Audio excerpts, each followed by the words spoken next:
শুভ সকাল। আজ 26শে জ্যৈষ্ঠ 1432, ইংরাজির 10ই জুন 2025। 1752 আজকের দিনে বেঞ্জামিন ফ্রাঙ্কলিন ঘুড়ি উড়িয়ে বজ্র থেকে বিদ্যুৎ আরোহণ করতে সক্ষম হন। অবনীন্দ্রনাথ ঠাকুরের উদ্যোগে বঙ্গীয় শিল্পকলা তথা বেঙ্গল স্কুল অফ আর্ট গঠিত হয় 10ই জুন 1905। 10ই জুন 1914 পরাধীন ভারতবর্ষের ঢাকার জয়দেবপুরে জন্মগ্রহণ করেন অগ্নিযুগের বিপ্লবী ভবানীপ্রসাদ ভট্টাচার্য। তৎকালীন বাংলার কুখ্যাত গভর্নর অ্যান্ডারসনকে হত্যার শপথ নেন অপর দুই সঙ্গী সুকুমার ঘোষ, উজ্জ্বল মজুমদারের সঙ্গে। গুলি লক্ষ্যভ্রষ্ট হয় ও 3 জন ধরা পড়েন। বিচারে ফাঁসি হয় ভবানীপ্রসাদের। সে কথা মাথায় রেখে 1969 সালে আলিপুরের অ্যান্ডারসন হাউসের নাম বদল করে পশ্চিমবঙ্গ সরকার সেই ভবনের নামকরণ করেন ভবানী ভবন, যা আজও পশ্চিমবঙ্গের রাজ্য পুলিশের সদর দপ্তর। খ্রিস্টপূর্বাব্দ 323 10ই জুন 32 বছর বয়সে ব্যাবিলনে দ্বিতীয় নেবুকাডনেজারের প্রাসাদে মৃত্যুবরণ করেন আলেকজান্ডার। তিনি ছিলেন প্রাচীন গ্রিক রাজ্য ম্যাসিডনের রাজা। কোনো যুদ্ধে তিনি পরাজিত হননি। তাঁকে ইতিহাসের সেরা ও সফল সেনানায়ক বিবেচনা করা হয়। চণ্ডীচরণ সেন একজন বাঙালি ঔপন্যাসিক ও অনুবাদক। দেশপ্রেম ভিত্তিক উপন্যাসের জন্য তিনি বিখ্যাত। বাংলা সাহিত্যে আঙ্কেল টমস কেবিনের অনুবাদ টম কাকার কুটির তাঁর প্রথম প্রসিদ্ধি। এরপর তিনি লেখেন মহারাজা নন্দকুমার, দেওয়ান গঙ্গা, গোবিন্দ সিং, অযোধ্যার বেগম, ঝাঁসির রানী প্রভৃতি তাঁর উল্লেখযোগ্য উপন্যাস। আজ চণ্ডীচরণ সেনের মৃত্যুদিন।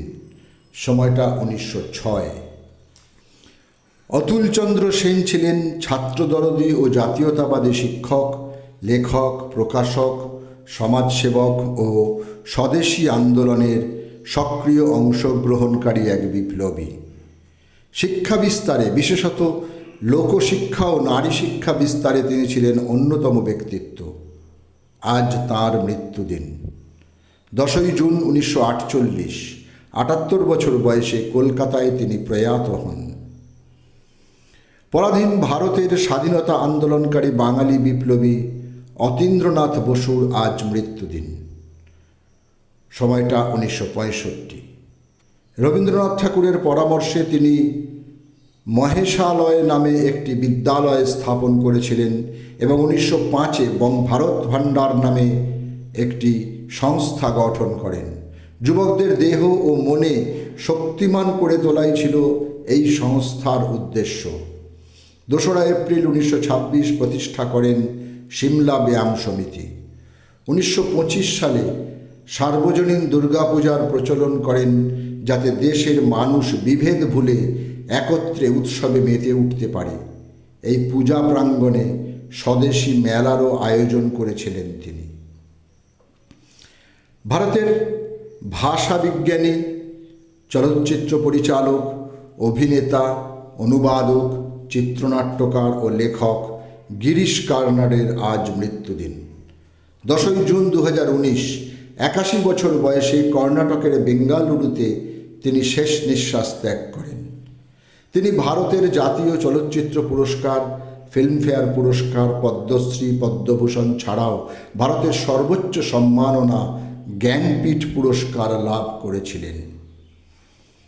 ভারতীয় কবি ও বিখ্যাত চলচ্চিত্র নির্মাতা বুদ্ধদেব দাশগুপ্ত। তাঁর নির্মিত চলচ্চিত্রে কবিতার ছোঁয়া বিদ্যমান ছিল। পরিচালক হিসেবে উত্তরা ও স্বপনের দিনের জন্য 2বার সেরা নির্দেশকের জন্য জাতীয় পুরস্কার লাভ করেছিলেন। 2021-এর 10ই জুন দক্ষিণ কলকাতার নিজ বাসভবনে ঘুমের মধ্যে তার মৃত্যু হয়। মৃত্যুকালে বয়স হয়েছিল ৭৭ বছর। সকলকেই আমার আনত প্রণাম।